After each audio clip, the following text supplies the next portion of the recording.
According to TVTropes.com, the prototypical Mary Sue is an original female character who obviously serves as an idealized version of those that wrote her, mainly for the purpose of wish fulfillment. She's often beautiful, bonus points if she has an unusual hair or eye color, or an exotic name. She's exceptionally talented in an implausibly wide variety of areas, and may possess skills that are rare or non-existent in the canon setting. She also lacks any realistic or at least story-relevant character flaws. Either that or her flaws are obviously meant to be endearing. She has an unusual and dramatic backstory usually.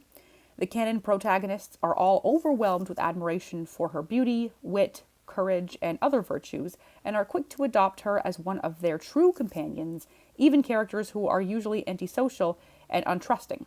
If any character doesn't love her, that character gets an extremely unsympathetic portrayal. She has some sort of especially close relationship to the canon character, their love interest, illegitimate child, never before mentioned sister, etc. Other than that, the canon characters are quickly reduced to awestruck cheerleaders, watching from the sidelines as Mary Sue outstrips them in their areas of expertise and solves problems that have stymied them for the entire series. Truthfully, I did not think I would be making a video about this again, but since Hollywood has been so gracious as to continually provide me with examples, I couldn't help but indulge myself one more time. Who knows? Maybe I'll even make this a series. Since there was some debate about the literal definition of a Mary Sue, I found the previous definition to hopefully help shed some more light on the subject.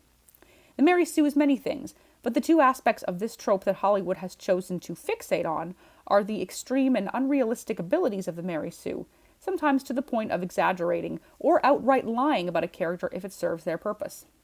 Such extreme and unrealistic abilities include fighting and succeeding against male counterparts who specially trained in areas of combat and utterly humiliating them, showing up legacy characters with little to no explanation or training, and generally having others gush over them for reasons that aren't generally elaborated on. We have seen this in Star Wars, we have seen this in Disney, in Netflix, in Marvel, in Lucasfilm, and in fantasy and science fiction. I've seen it so often that sometimes I forget what a normal human woman looks like, or even a female character that doesn't exist to show the main, usually male protagonist up.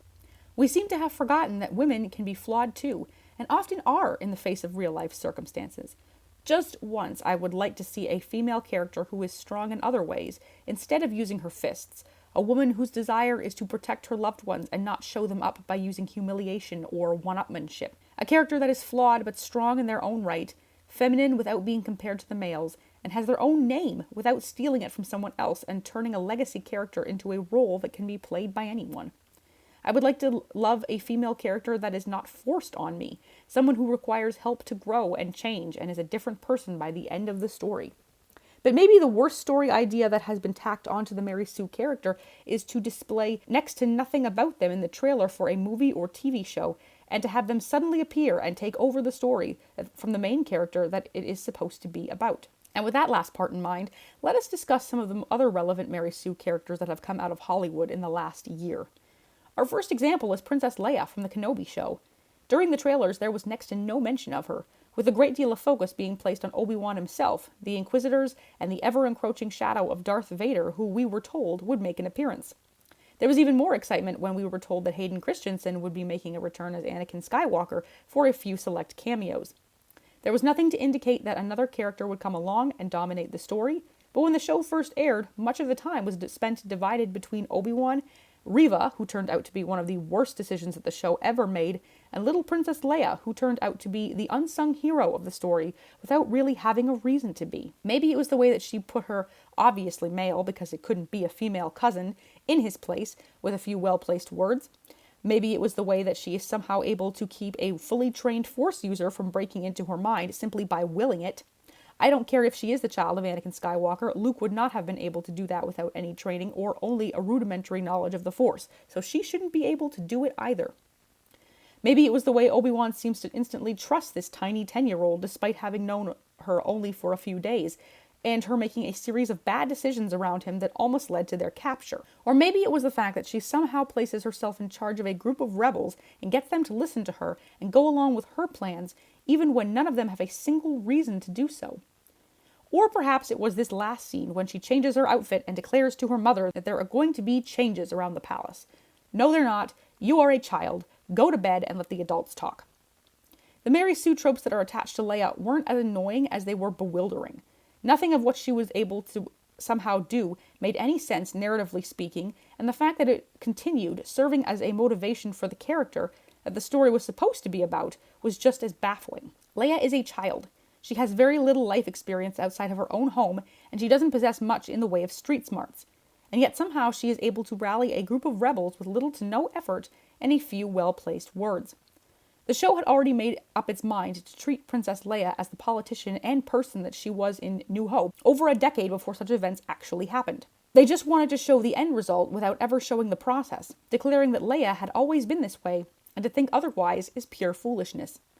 She had always been capable, admirable, savvy, resourceful, and extremely powerful in the Force.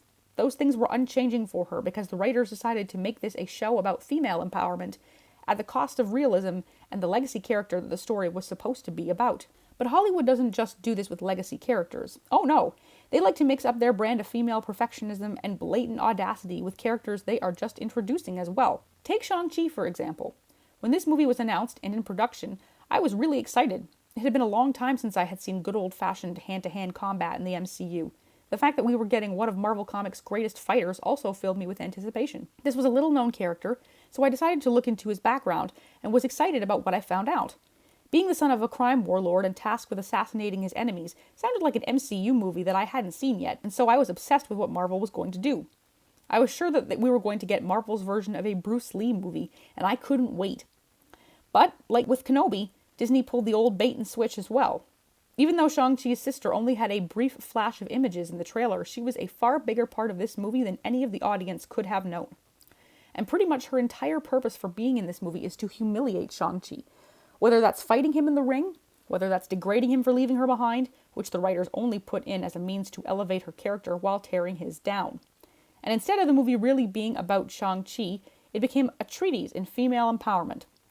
Xiaoling only exists as a fantasy on screen, the ideal girl boss with a tragic backstory that was only reinforced by her brother's abandonment.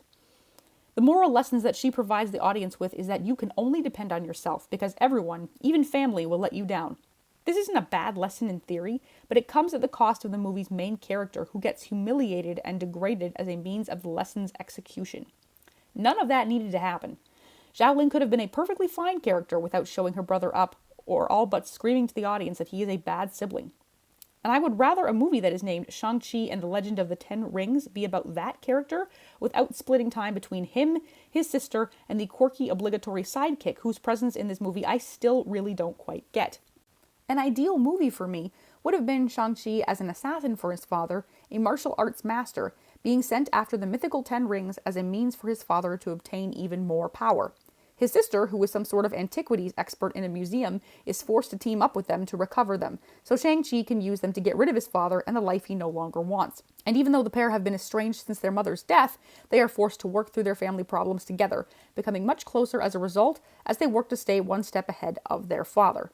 It would have been hard-hitting, gritty, with only the slightest bit of mythology thrown in, and we would have been treated to even more insane fight scenes without the over-bloated use of CGI that we got. Both characters could have shined, but it still would have been undeniably Shang-Chi's movie. Instead, what we got was something that in the end was pretty forgettable. It's been nearly 2 years since this movie was released, and I don't know if anyone really remembers it. Part of the reason for that is a female character who is nothing more than a quote-unquote better version of her brother, but who is also the same as every other perfect female character that has come out of Hollywood in the last few years. And she is just angry enough to make it everyone's problem, which takes her from unrealistic to annoying. I swear, the mixture of Mary Sue and Girl Boss is both infuriating and exhausting. And nowhere is that more evident than in the recent release of Indiana Jones and the Dial of Destiny, a movie that I saw that last weekend and still wish that I hadn't. There's a myriad of problems with this film, but Helena Shaw is undoubtedly the worst. Not only is she a thief with next to no morals who cares very little for honor, virtue, or anyone really but herself, but she is also brilliantly intelligent, able to read every single ancient language and translate them better than Indy. She is also better at problem solving on her feet than he is, better at stunt driving, better at rescues, better at banter, and pretty much everything else that the character of Indiana Jones was known for. Not only does this make her insufferable due to her abrasive personality, but she too falls into the Mary Sue category because she has next to no flaws. Her thieving is somehow justified to herself and the rest of the audience because she had a tragic backstory, part of which she blames Indy for. The last half of the movie is Indiana sitting around waiting to be rescued or else die from his gunshot wound while Helena jumps on a motorcycle to rescue him. She is pretty much the same character that she was at the beginning of the movie as she was at the end, perpetually right and ignoring the wishes of everyone around her. Of course, we have the most recent portrayal of Cleopatra on Netflix, a documentary that is quite possibly the worst to ever come out of the streaming platform, all because it features a character that is quite literally an untruth in visual form. If you're curious to see my interpretations of Netflix's Cleopatra, go check out my videos on her. But rest assured, she is the epitome of a flawless Mary Sue as well. And there we have it, yet more Mary Sues that Hollywood keeps shoving at us in the hopes that we will like them and that they will become mainstream. I'm not sure how much more of this we are going to get until all of these women turn into one long blur of names and faces that are nearly indistinguishable from each other because they are all the same. But because Hollywood writers are on strike right now, the barrel for good writing is empty. Not that there was ever much creativity in there to begin with in the last 10 years. Nonetheless, the Mary Sue will keep happening, and I have a bad feeling that it's going to take much more than movies losing money for execs and writers to realize that the audience doesn't hate women, they just hate badly written characters. But for all of our sakes, and for the sake of the movie industry, I hope they figure it out soon. Thanks so much for watching this video, guys. Be sure to leave a comment down below and let me know what other aspects of movies and pop culture you'd like me to talk about, and let's have a conversation about it. Until next time, everyone.